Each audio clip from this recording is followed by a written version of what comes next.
இந்த தடவை உங்களுக்கு ஒரு தடவை சொல்கிறேன். பண்டார சாத்திரத்தில் நமச்சிவாய மாலை அருள் திரு அம்பலவான தேசிகர் அருளிய நமச்சிவாய மாலை மந்திரம் 4க்கு பொருள் 4 5 4க்கு பொருள் சொல்லி முடித்தாச்சு. 5க்கு பொருள் சொன்னோமா? 5ஆம் மந்திரத்துக்கு என்ன பொருள் சொல்லியிருக்கோம் பாருங்கள். பேச்சற்று அருளிலே அழுந்தணும், அவங்க தான் உண்மையாக அடியார். அவங்க உள்ளத்தில் இறைவன் அமுதமாக இனிப்பான். அப்படி இனிக்கக்கூடியவர் தான் நமச்சிவாய மூர்த்திகள். இல்லறத்தை விட்டவங்களுக்கும் இந்த ஒரு கேள்வி கேட்குறாரு.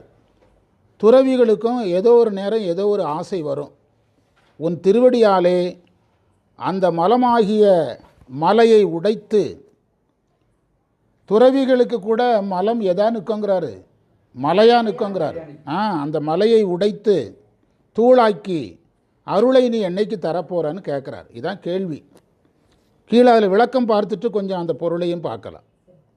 அந்த மந்திரத்தில் சொற்றகர்த்துன்னு ஒரு வார்த்தை இருக்குது. சொல் தகர்த்துன்னு பொருள் எடுக்கணும். அதாவது வாக்குகளின் பந்தங்களிலிருந்து விடுபட்டு, ரொம்ப சிம்பிளாக சொன்னால் பாச ஞானத்தில் விடுபட்டு, இந்த பாச ஞானத்தில் விடுபட்டு.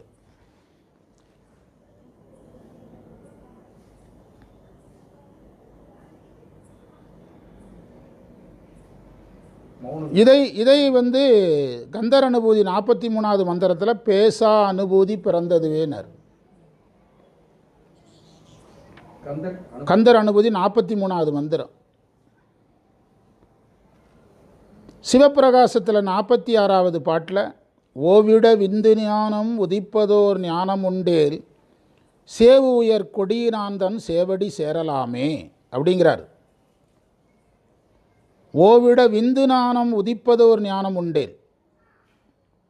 ஞானம் உதிக்கணும், பதிஞானம் வரணும்னு சொல்கிறார். வேற ஒன்றும் இல்லை. என்ன ஞானம் வரணுங்கிறாரு? பதிஞானம் வரணுங்கிறார். பதிஞானம் வந்தால் இறைவன் திருவடியை சேரலாம். அப்போ எந்த ஞானம் போகணும்? அதைத்தான் அதில் அவர் சொல் தகர்த்துங்கிறார். குறிப்பாக பாச ஞானம். சொல்லுனாலே பாச ஞானம்தான். சொல் எதில் தோன்றுறது? மாயையில் தோன்றுறது. மாயையில் தோன்றினாலே அது பாச ஞானம்தான். சைவ சித்தாந்தப்படி ஆகமமும் என்னது தான்? பாச ஞானம்தான் சைவ சித்தாந்தப்படி. அதனால தான் பரஞானம் அபரஞானம். பரஞானம் என்பது நூல், இந்த அபரஞானம்ங்கிறது நூல், பரஞானங்கிறது இறைவனுடைய அருள். உயர்ஞானம் 2ஆம், ஒன்று திருவருள், மற்ற ஒன்று தெளிய போதும் சிவாகமம். ஒன்று தெளிய போதும் சிவாகமம். கற்றான்னு ஒரு வார்த்தை இருக்கும், கற்றவனே என்று ஒரு பொருள்.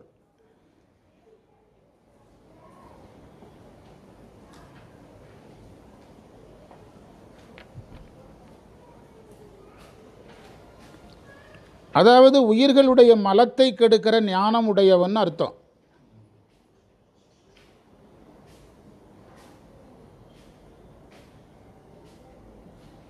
இந்த மந்திரத்தில் இட்டகர்த்தார்க்குன்னு ஒரு வார்த்தை இருக்குது. இல் தகர்த்தார், துறவின்னு அர்த்தம். இல்லத்தை தகர்த்தவர். தகர்த்தல்னா பற்று விடுதல்.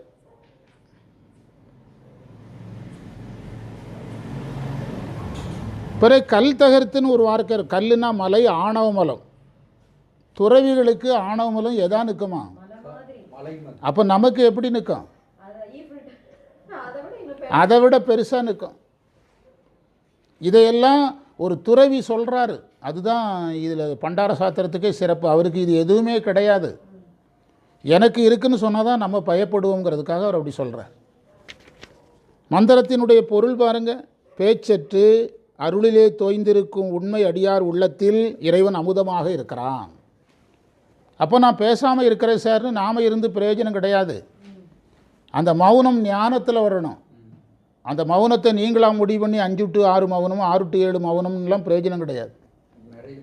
அப்படி நீங்கள் மௌனத்தில் இருந்தீங்கன்னா 24 மணி நேரம் மௌனத்தில் இருந்தீங்கன்னா அடுத்த நாள் 24 மணி நேரம் அதில் மௌனத்தில் பேச வேண்டியதெல்லாம் பேசிங்க. இல்லாமல் இருக்கிறது நாட்டுக்கு ரொம்ப நல்லது. நினைப்பு நடந்துக்கிட்டு இருக்கோம். பேசாமல் இருப்பாங்க, ஆனால் என்ன நடக்கும்? ஆமாம், உங்களை மௌனத்தில் என்னையும் உங்களையும் மௌனத்தில் வைக்கிறது வேஸ்ட்டு. 12 மணி நேரம் மௌனம் இருக்குன்னா அந்த மீதி 12 மணி நேரம் சேர்த்து பேசுவாங்க. ஆமாம், அவங்களுக்கு எண்ணங்களெல்லாம் எண்ணங்களை கடந்துருவாங்க. எண்ணங்களை கடந்துருவாங்க. அதனால தான் அமுதமாக இருப்பாருங்கிற அதுக்காக நாங்கள் எல்லாருமே மௌனமாக இருந்துடும். நான் அதனால தான் வகுப்பில் சொல்கிறேன், பேசாமலே இருக்கிறவனை நம்பிடலாம், பேசிக்கிட்டே இருக்கிறவனை நம்பிடலாம். சில இடத்துல பேசுகிறான், சில இடத்துல பேச மாட்டேங்கிறான்னா ஆபத்து. அப்படி நம்ம மாணவர்கள்ட்ட ஒருத்தரை நான் சொல்லியிருக்கிறவங்ககிட்ட, அதுதான் எனக்கு அவரை கண்டா பயமாக இருக்குதுன்னு சொன்னது. கமுக்கம் என்றைக்குமே ஆபத்து சார். உளறுவாய நாட்டை என்ன செய்துக்கிட்டே இருக்கணும், உளறிக்கிட்டே இருந்தால் தான் நமக்குள்ளே மறைப்பு இல்லைன்னு அர்த்தம். இப்போது ஒரே ஒரு செய்தி தான், நம்ம குழந்தைகள் அந்தியூரில் பாட போகுது, 7,000 ரூபா பணம் தர்றான். எங்கே நம்ம குழந்தைகள் பாடினதுக்கு 7,000 ரூபா கொடுக்குறோம்.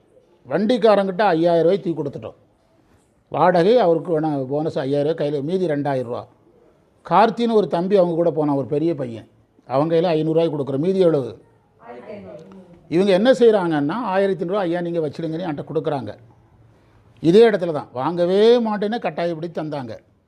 அது எனக்கு ஒரு சின்ன டவுட் என்னென்னா, வாத்தியார் வசூல் பண்ணுறாருன்னு ஒரு செய்தியை பரப்பி போட்டாங்கல்ல, திரும்பவும் எதுவும் நடந்துடக்கூடாதுன்னு எனக்கு பயமாயிட்டு. நான் வீட்டில் உட்காந்து யோசிக்கும்போது, நாளைக்கு இதே மாதிரி இவங்களே யாராவது சொல்லிவிட்டா என்ன செய்கிறதுன்னு பயந்து டக்குன்னு அவங்கள கூப்பிட்டு இன்றைக்கி கிஃப்ட்டு வாங்கிட்டேன்.